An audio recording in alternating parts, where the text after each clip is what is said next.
할렐루야. 이른 새벽부터 기도의 자리로 나오신 여러분 모두를 환영하고 축복합니다. 오늘은 요한복음 14장의 마지막 말씀으로 은혜 나누기를 원합니다. 오늘 본문은 어제에 이어서 마지막 만찬 자리에서 이루어지는 대화입니다. 예수님은 마지막 유언을 제자들에게 재차 남기고 계시고 이에 대해 제자들은 질문합니다.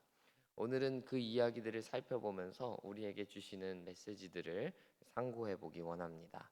어제 말씀드린 대로 예수님은 당신이 떠나신 이후에 이 제자들을 상당히 걱정하셨습니다.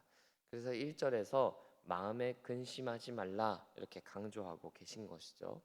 마음에 근심하지 말 것과 함께 2절부터는 당신이 마련하시는 거처에 대해서 말씀하세요. 예수님이 제자들 곁을 떠나시는 것은 제자들을 향한 사랑이 식었다든지 더 이상 제자들과 함께하기를 싫어하셨다 이런 의미가 아닙니다. 예수님은 제자들의 거처 곧 집을 준비하기 위해 가시는 것입니다. 여러분, 신혼부부가 결혼을 하고 가장 먼저 준비하는 것이 보통 뭐죠? 누가 뭐래도 집이지 않겠습니까? 단칸방이라 할지라도 집이 있어야 함께 할 수 있는 것 아니겠어요? 집이라는 것, 거처라는 것은 그만큼 관계에 있어서 필수적이고 중요한 것입니다.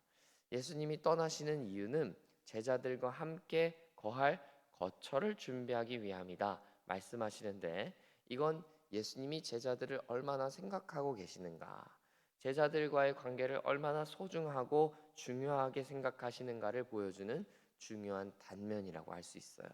더 나아가서는 저는 이런 묵상을 해봅니다. 예수님은 제자들의 거처를 준비해 주시는 분이라는 게 오늘 본문에서 드러났다는 것인데, 이건 사실 오늘 본문에서 처음 나오는 게 아니고 구약 성경의 다윗 성전에서 이미 유사한 일이 있었어요. 여러분 직접 성경을 한번 찾아보시겠어요? 사무엘하 7장 11절 12절인데 제가 가진 성경 구약 성경 473페이지에 있습니다. 사무엘하 7장 11절 12절 구약 성경 473페이지에 있습니다. 사무엘하 7장 11절 12절 말씀. 자, 여러분 다 찾으셨는 줄 알고 우리 11절 12절을 짧으니까 우리 한 목소리로 천천히 함께 읽어보겠습니다. 사무엘하 7장 11절 12절입니다. 시작. 전에 내가 사사에게 명령하여 내 백성 이스라엘을 다스리던 때와 같이 아니하게 하고 너를 모든 원수에게서 벗어나 편히 쉬게 하리라. 여호와가 또 내게 이르노니 여호와가 너를 위하여 집을 짓고 내 수완이 차서 내 조상들과 함께 누울 때에 내가 내 몸에서 날 내 씨를 내 뒤에 세워 그의 나라를 견고하게 하리라. 아멘. 다윗은요, 하나님께 자신이 집을 지어드리고 싶었던 사람이었어요. 하나님의 성전을 짓고 그 성전에서 하나님의 이름을 높이는 것이 그의 소망이고 그의 사랑의 방식이었습니다. 그러나 하나님이 이 사랑을 거절하십니다. 거부하시죠.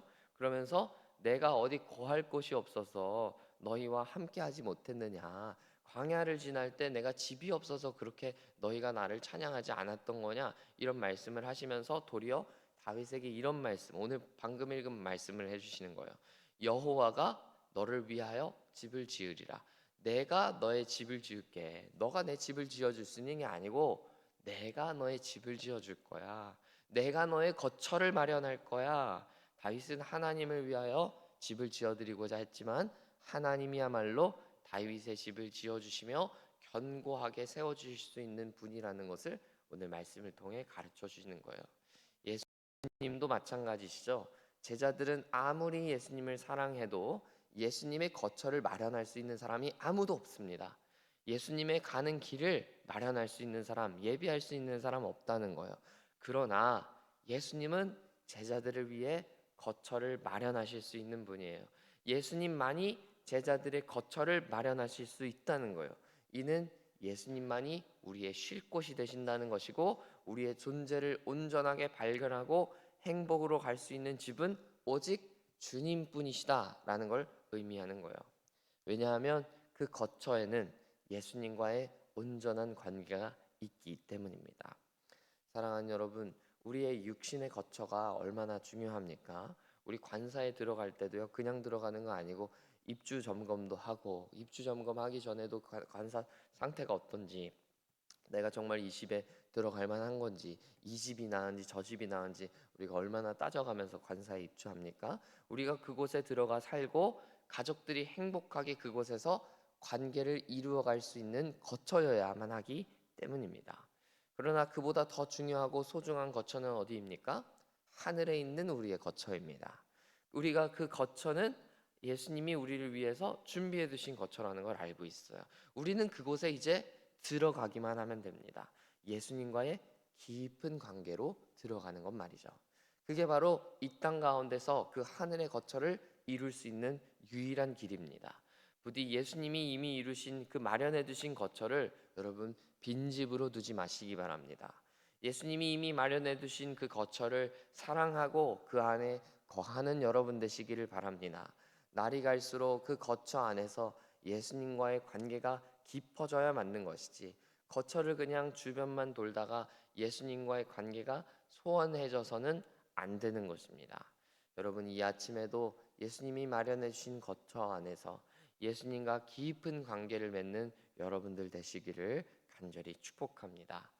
도마는 예수님이 이제 가시는 길을 묻습니다. 예수님이 떠나신다고 하니까 상당히 당황하여서 묻는 질문입니다. 이에 대해 예수님은 내가 곧 길이다 말씀하시죠. 예수님이 마련해 주신 거처로 향하는 길 또한 오직 예수님이신 것이죠. 여기서 우리가 주의해야 할 것은 예수님은 내가 너희가 갈 길을 만든다 이렇게 말씀하지 않으시는 거예요. 내가 길을 보여준다 말씀하지 않으시고 내가 길이다 이렇게 말씀하시는 거죠. I am making the way가 아니고 I am the way 이렇게 말씀하신다는 거예요. 예수님은 우리의 길이 되시는 분이십니다. 거처를 마련하신 분도 예수님이시고 그리로 향할 수 있는 유일한 길도 예수님이십니다. 이건 무엇을 의미합니까? 우리가 예수님께로 가면 거처에 이미 도착했다라는 얘기예요. 우리의 목적지도 예수님이요, 목적지로 가는 방향도 또한 수단도 예수님이시라는 겁니다. 예수님께로 향하는 길이 따로 있고 우리는 예수님의 가신 그 거처가 따로 있다는 게 아니라 그 길에서 그 거처도 발견하고 예수님도 다 발견하게 된다는 걸 우리가 알게 되는 것입니다. 그러니까 우리는 예수만 믿으면 되는 것입니다. 여러분, 이 내용이 분명히 조금 이해하기가 어려우실 거예요. 목적지도 예수님이고 목적지를 향해 가는 길도 예수님이라는 게 대체 무슨 길이냐, 무슨 소리냐, 여러분 이런 생각 드실 텐데 제가 이해를 돕기 위해서 한 이야기를 들려드릴게요. 한 탐험가가 아프리카의 깊은 밀림 속에서 길을 잃었다고 합니다. 그는 가까스로 인근 원주민 마을을 찾아내서 자신을 목적지까지 데려다 줄 수 있는 그 원주민 안내자를 고용했습니다. 안내자는 큰 낫을 들고 앞장서서 그 거친 수풀과 덩굴을 이제 그 밀림을 헤쳐나가면서 쳐내면서 전진하기 시작했어요. 이 아프리카 탐험가는 그 사람을 그냥 따라가기 시작한 것입니다. 시간이 지나도 제대로 된 길이 보이지가 않았어요. 그냥 계속 험한 숲만 헤쳐나갈 뿐이고 계속 그냥 그 길을 만들어가는 중에 있었습니다. 그래서 이 지치고 불안해진 탐험가가 불평하면서 이런 질문을 하는 거예요. 아니 안내자님, 도대체 길이 어디에 있습니까? 지금 당신 제대로 가고 있는 건 맞습니까? 이렇게 질문을 한 거예요. 그러자 안내자가 가던 걸음을 멈추고 이 탐험가를 돌아보면서 이렇게 대답했다는 거예요. 선생님, 이곳 밀림에는 원래 길이 없습니다. 제가 곧 길입니다. 저만 따라오시면 됩니다. 우리가 살아가는 인생이요, 인생이 이 밀림보다도 얼마나 더 어둡고 무섭고 척박한 곳입니까? 하물며 밀림도 이 안내자만 뒤따라가면서 그가 길이 된다는 걸 믿어야 할 텐데 우리의 영원한 생명을 향한 여정, 우리의 인생은 어떠하겠습니까? 예수님만이 우리의 길이 되어 주신다. 예수님만이 우리 진짜 안내자가 되신다. 믿고 그와 함께 길을 가는 것, 그와 깊은 관계를 맺는 것, 그게 바로 우리의 거처를 향하는 온전한 길이 되는 것입니다. 그게 바로 내가 길이다 말씀하시는 예수님의 말씀인 것입니다. 길이 되시는 예수님과 함께하면요, 이미 그곳이 천국인 거예요. 이미 그 거처에 도착했다는 걸 예수님만 붙들고 우리의 목자 되신 예수님의 지팡이만 보고 우리는 가면 돼요. 무슨 얘기인지 이해되시나요? 목적지라는 게 이미 다른 그 목적지가 어디 있는 게 아니고요. 우리는 예수님과 함께 하고 있는 그곳이 바로 나의 거처다라는 것을 오늘 본문이 얘기하고 있는 거예요. 그래서 그 우리의 길 대신 예수님만 따라가면 우리는 이미 천국에 살고 있다는 것이죠. 사랑하는 여러분, 우리의 거처도 되시고 길도 되시는 예수님을 온전히 믿기를 원합니다. 예수님만이 우리의 유일한 소망 되십니다. 예수님과 함께 행복한 관계를 맺으면 그 인생은 이미 성공한 인생입니다. 더 이상 다른 게 필요하지 않습니다. 그러나 모든 것을 다 가져도 예수를 잃어버린 인생은 다 잃은 인생입니다. 이 무서운 진리를 마음속에 새기는 여러분 되시기를 축복합니다.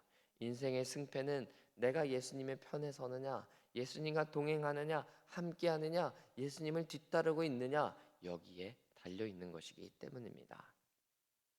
제자 빌립은 예수님을 향해 아버지를 보여주십시오 이렇게 요청합니다.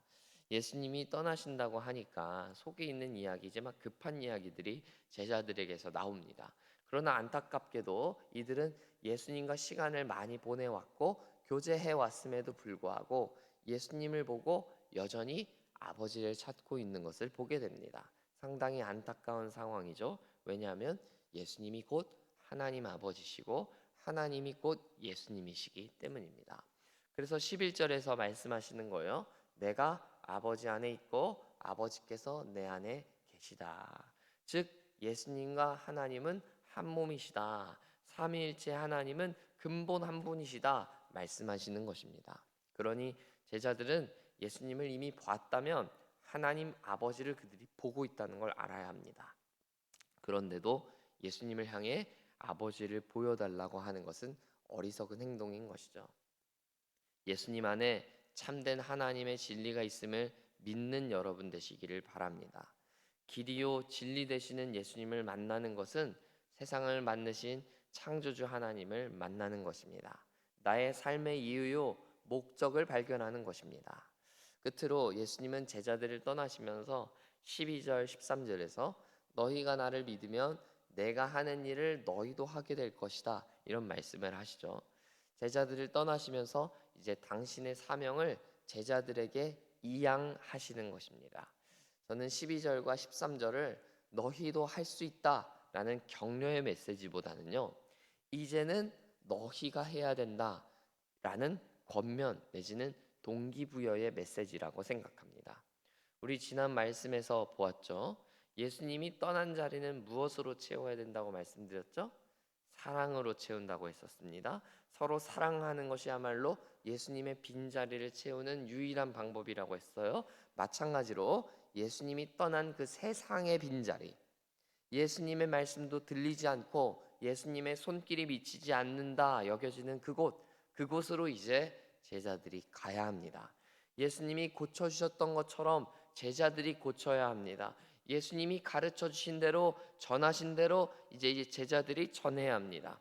예수님이 귀신을 물리치신 대로 제자들이 이제 귀신을 물리쳐야 하는 것입니다.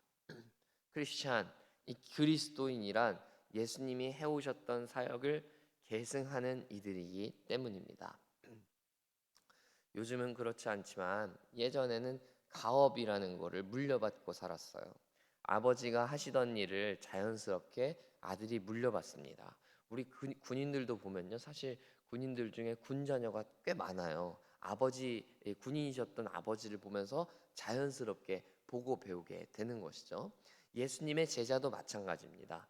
예수님이 해오셨던 일들을 이제 제자들이 해야 합니다. 단 전제 조건이 있습니다. 예수님을 믿는 믿음이 선행되어야 합니다. 믿음에서 역사가 나타나기 때문입니다. 예수님을 믿지도 않으면서 예수님의 이름의 능력, 복음의 능력을 믿지도 않으면서 내가 전하는 복음이 내가 전하는 예수로 역사가 나타날 거라 믿는 것은 앞뒤가 안 맞는 행동인 것입니다. 그래서 크리스천에게 제일 중요한 것은 예수를 사랑하고 예수를 온전히 믿는 것입니다. 예수님은 하나님의 아들이시고 내 인생의 주님이시고 나를 사랑하시는 분이다. 우리 이러한 진리를 온전히 믿는 것, 그 믿는 삶이야말로 복음을 증거하는 중요한 통로가 된다라는 것입니다. 여러분 이 사실을 기억하면서 우리가 오늘도 믿음의 길, 사랑의 길을 나아가기를 소원하면 좋겠습니다. 예수님을 믿는 믿음이야말로 예수님과 한 몸 되는 것이야말로 예수님과 연합하는 것이야말로 우리가 크리스천 되는 길이고 우리의 삶을 통하여 예수님이 하셨던 그 사역들 고치셨고 가르치셨고 복음을 증거하셨던 그 예수님의 3대 사역들이 다 이어지고 계속될 줄 믿습니다. 우리가 교회로 모였지만 예수님의 그 사명을 우리가 이어가지 못한다면 우리는 교회라고 하지 못할 것이고 예수님의 제자라고 말할 수 없을 것입니다. 예수님은 이제 우리에게 제자된 사명, 예수님의 사명을 우리에게 전해주셨습니다. 우리는 이제 그 사명을 감당해야 할 때입니다. 예수님께서 물려주신 그 사명 우리가 잘 감당할 수 있기를 소망하면서 오늘도 기도의 자리로 나아가는 저와 여러분 우리 모두 될 수 있으면 좋겠습니다. 함께 기도하겠습니다. 좋으신 아버지 하나님, 내가 곧 길이다 우리 주님은 말씀하셨습니다. 예수님께서는 거처가 되시기도 하시고 우리의 쉴 곳이 되시고 우리와 깊은 교제를 만드실 그 집이 되시기도 하지만 동시에 예수님이야말로 길이 되십니다. 오늘 그 주님의 말씀을 붙잡으면서 예수님과 함께하는 그 길이 곧 천국이라, 예수님과 함께하는 그 어디나 다 천국이다라는 것을 기억하게 하시고 예수님과 오늘도 동행하고 예수님과 함께하고 예수님 사랑하는 그 삶을 사모하게 되는 우리 될 수 있도록 도와 주옵소서. 제자들은 예수님이 떠나시기 전까지도 우리에게 아버지를 보여주십시오 이렇게 어리석은 질문을 하고 어리석은 요청을 했지만 우리는 예수님이야말로 하나님 되시고 예수님이야말로 우리 아버지 되신다는 것을 기억하면서 예수님을 더욱 사랑하고 예수님을 더욱더 잘 믿는 우리 될 수 있기를 소원합니다. 주님 우리에게 찾아오셔서 그런 놀라운 은혜가 있게 하여 주시고 예수님이 아버지 안에 거하시고 아버지께서 예수님 안에 거하시는 것처럼 우리도 예수님과 함께 예수님 안에 거하는 하나님의 사람들 다 되어서 제자된 도리, 제자된 사명 잘 감당할 수 있도록 도와 주옵소서. 예수님 이름으로 간절히 기도합니다. 아멘.